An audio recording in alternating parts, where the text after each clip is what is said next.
Hello, I'm Mrs. Kenny, and this is the first of your lockdown lectures for Romeo and Juliet.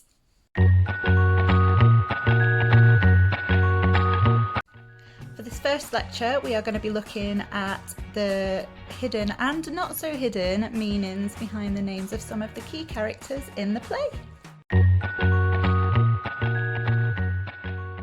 So Romeo, as you might have guessed, is linked in some way to Rome. It means pilgrim to Rome, and if you didn't already know, Rome is where you will find the Vatican City, which is the home of the Catholic Church. So lots and lots of religious connotations in Romeo's name, which is interesting because a lot of the language he uses throughout the play does link to the Bible and religion. For example, my lips two blushing pilgrims when he first meets Juliet and tries to kiss her. Speak again, bright angel, again in reference to Juliet.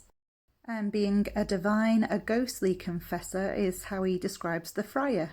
It's an interesting choice of name for Romeo because he is in a way a pilgrim. He is on a pilgrimage to find love, and he does encounter some interesting lessons on the way. So he does go on a journey of sorts, but the name has been chosen deliberately to show Romeo's devotion and never-ending commitment to love and the pursuit of love. So what about Juliet? Well, Juliet is a lot more literal. Her name is from the French word for youthful, which literally just reflects the fact that Juliet is very young. She's actually only 13 in the play, which is part of the reason that Capulet, her father, and Paris have a discussion at the beginning about whether she's ready to be married.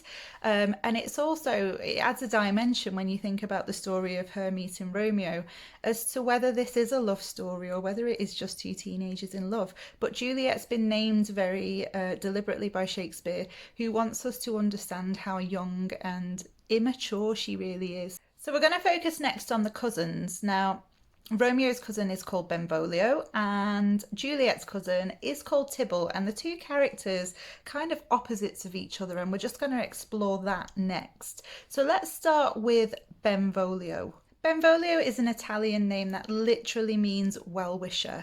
It is linked in etymology to the word benevolent, which means kind and likes to enhance the lives of others. And this is obvious when we meet Benvolio for the first time, because his first action in the play is to try and split the brawl up when he shouts, "Part, fools, put up your swords, you know not what you do."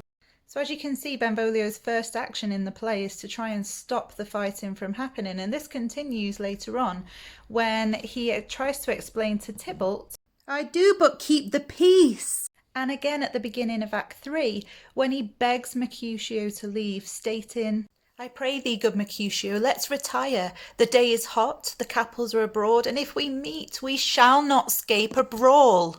So Benvolio is the pacifist of the play. He is the person who is concerned with trying to keep everything under control to make sure that the families are safe and that nobody is in danger, which is in stark opposition to Tybalt. Now, where Benvolio is linked to benevolent in meaning, Tybalt is an old English name meaning bold, and this is seen in his first action, which is to enter the scene and immediately get involved in the fight. When Benvolio is asking people to put up their swords, Tybalt's response is, "Turn thee, Benvolio, and look upon thy death."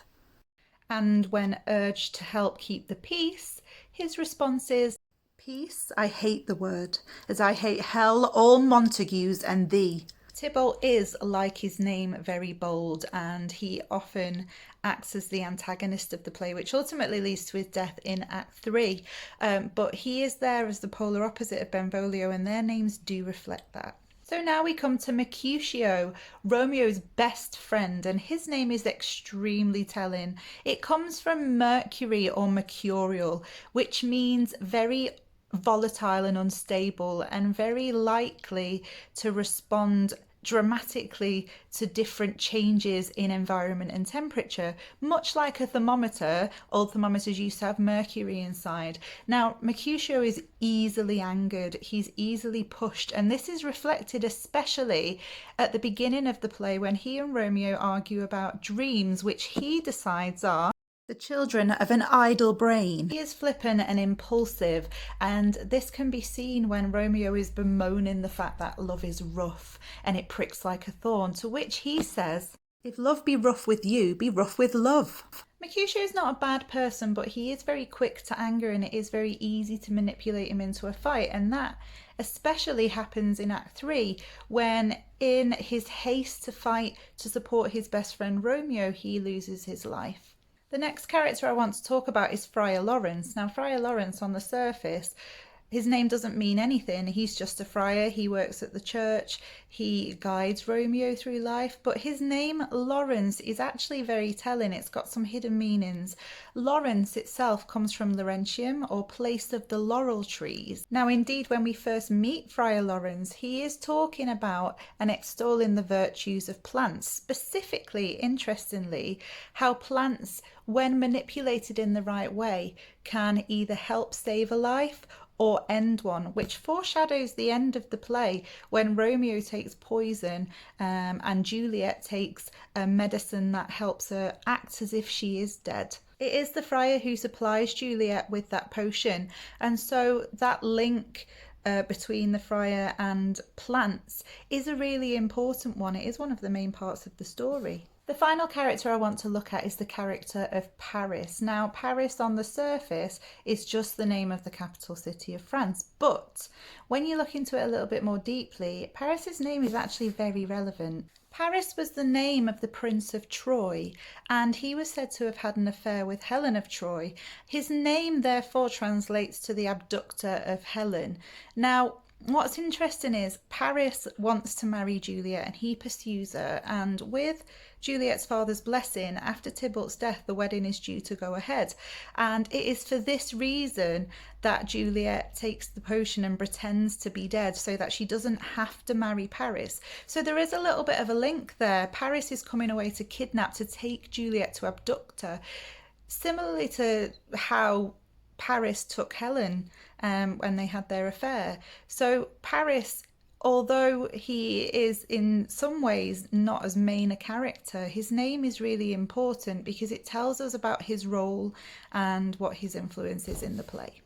Now, you're probably wondering what this has got to do with your GCSE, but when we are looking at authors' intentions and Shakespeare's intentions, it is important to look at what he was trying to achieve by giving these characters these names. Now, symbolically, names are important because they show us a lot about a person in a play.